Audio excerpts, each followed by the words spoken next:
अस्सलाम वालेकुम दोस्तन जी गुज़ारिश है कि असांखे अहमद छताणी जो मेह जो जेको शेर है से पढ़ी ॿुधाए। तो इंशाअल्लाह इन कोशिश करींदो जेको अहमद छताणी मेह जो गज़ल पढ़ो है से पढ़ी अवांखे ॿुधाईंदो।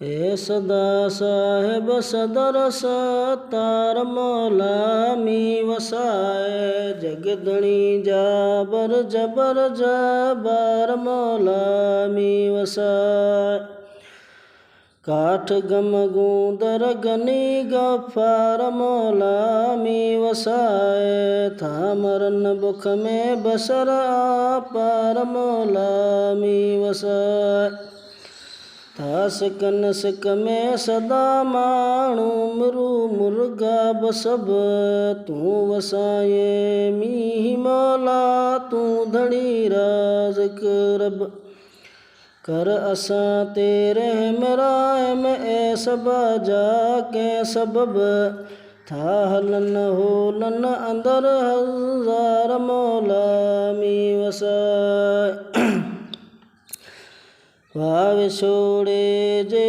करे सागी छॾे साणे विया कहत साली जी जंजाली कयो तने ताणे विया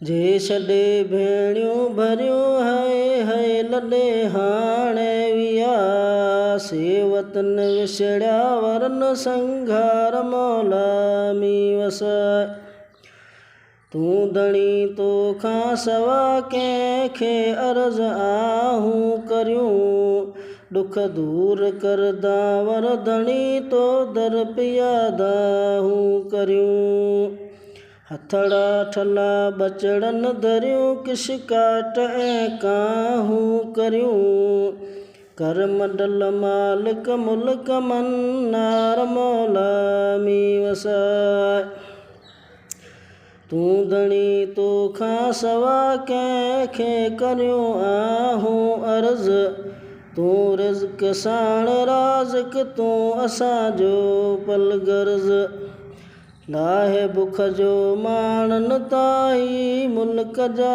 मौला मर्ज़ थियन सावण टिलन गुल गुलज़ार मौला मी वसाए या लंघे ॾींहणा घणा कन तोण जी आई तंगी तिन बचन ते बाज कर जिन रात सभु लुछंदे लंघी या लंघे ॾींहणा घणा कन तोण जी आई तंगी तिन बचन ते बाज कर जिन रात सभु लुछंदे लंघी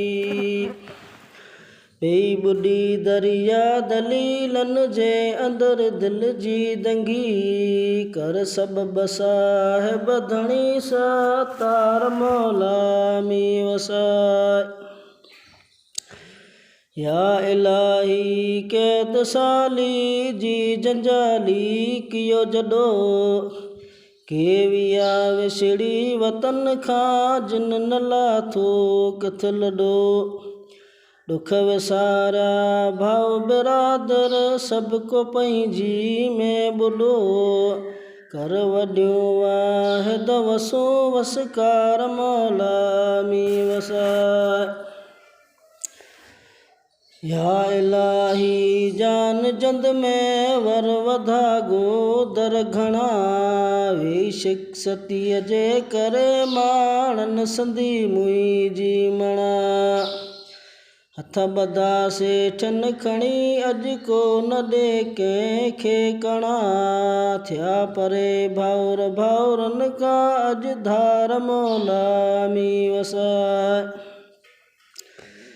पोख पाछड़ जी पसी हीअड़ो थियो हैरान मूं जे हुआ सावा सदा सर से ॾिठा वीरान मूं सभु सुकी विया वादियूं वण ॾिठा वीरान मूं तूं करे बारी उहे बहार मौला मी वसाए वेयूं नदियूं नाबूद थी वारियूं वलारन तां वरियूं रहम तुंहिंजे रब्बना ॿियूं ख़लक़ जूं पूरियूं गरियूं। बुख पेट में हथ बेठ में अखड़ियूं तना लुड़कन भरियूं। दोस्त दिल बर दिल रुबा थिया धार मौला मी वसाए।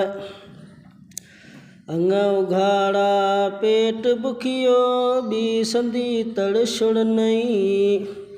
अंग उघाड़ा पेट बुखियो बी संदी तड़ छुड़ नहीं। हथन फूं थिया पेर फटिया लिंग बुटन में पिया लही। कपड़ा लटा लीरियूं थिया ही सुध सजी तोखे सही। काठ गम गाल बगनी गफ़ार मौला मी वसाए। वाहिद वाली से वारिये जानी थिया जेकी जुदा। वाहिद वाली से वारिये जानी थिया जेकी जुदा। वार विछड़िया जत वतन ते कर मथन सावण सदा।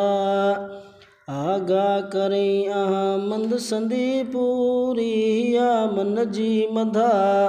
ॾात ॾींदड़ सभु ॾे ॾातार मौला मी वसाए। ला इलाहा इल्लल्लाह मुहम्मद रसूलुल्लाह।